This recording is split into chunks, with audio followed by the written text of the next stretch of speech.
Recursive functions are those functions which call themselves again and again until a base condition is reached.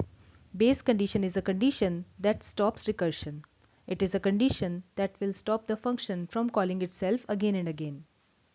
Out of many examples of recursive functions, calculation of the factorial of a number is the most popular one. Let's understand that. In mathematics, we have studied that factorial of 1 is 1. Factorial of 2 is 2 multiplied by 1. Factorial of 3 is 3 multiplied by 2 multiplied by 1. Similarly, factorial of 4 is 4 multiplied by 3 multiplied by 2 multiplied by 1. So in general, we can write it as n factorial is equal to n multiplied by n minus 1 multiplied by n minus 2 and so on multiplied by 1. So our general equation of n factorial in programming can be rewritten as factorial of n equal to n multiplied by factorial of n minus 1. Why? Let's see. It is because when we calculate factorial of 4, which is 4 multiplied by 3 multiplied by 2 multiplied by 1, it can be rewritten as 4 multiplied by 3 factorial. And similarly, 3 factorial can be rewritten as 3 multiplied by 2 factorial. And similarly, 2 factorial can be rewritten as 2 multiplied by 1 factorial. And finally, 1 factorial is equal to 1, which is our base condition. Therefore, from the previous equations, we have understood that if the value of n is greater than 1, then in that case, factorial of n is calculated as n multiplied by factorial of n minus 1. Similarly, factorial of n minus 1 is calculated as n minus 1 multiplied by factorial of n minus 2 and so on. And if the value of n is equal to 1, then in that case factorial of 1 is equal to 1, which serves as the base condition to stop recursion. In this program, I will show you how to write the recursive function to calculate factorial of a given integer. So first of all, we will begin with declaration of the function. Let's call my function as factorial because ultimately it is calculating the factorial of an integer, and the return type of my function will be integer only. But when we calculate the factorial of a number, usually the product results in a bigger integer value. So let's take the return type as long, and here I will type int. So long, as you know, is the type modifier for integer. And let's call my function as factorial, which will accept an integer number as the formal parameter. So my function declaration is over. After that, I will begin with function definition. Again, I will just use the same header which I have used during function declaration.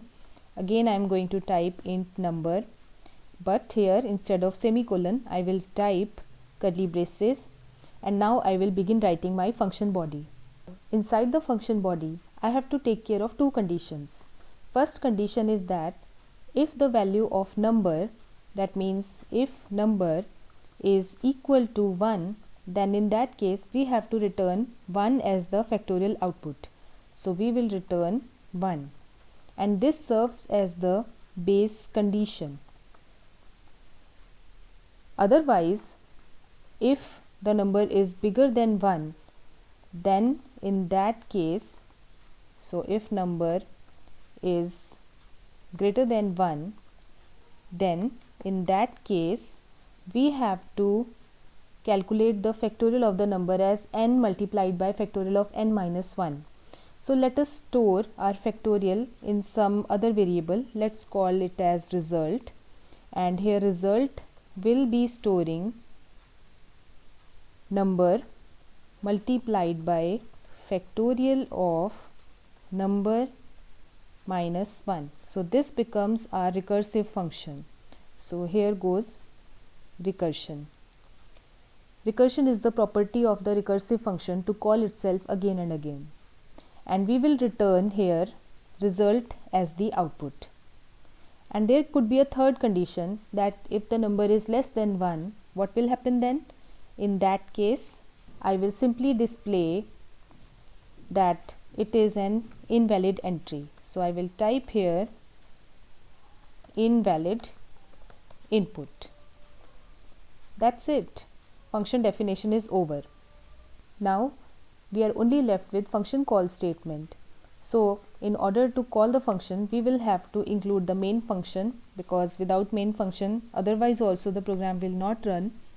And inside the main function I am declaring a variable, let's say n, and this n will store the integer value for which the user wants to calculate the factorial. So I will prompt the user here /n, enter an integer for which you want to calculate factorial, and whatever user types gets stored in n. After this I will again type here /n factorial of your number is equal to, and then I will simply call my factorial function with the value of n. This n becomes my actual parameter, and finally I will type here return 0, and my program is already saved. Still I am going to save it once more and execute it. So let's see what is the output. As you can see, the output window is now open and it is asking me to enter an integer for which I want to calculate the factorial. So let's say I enter here 5.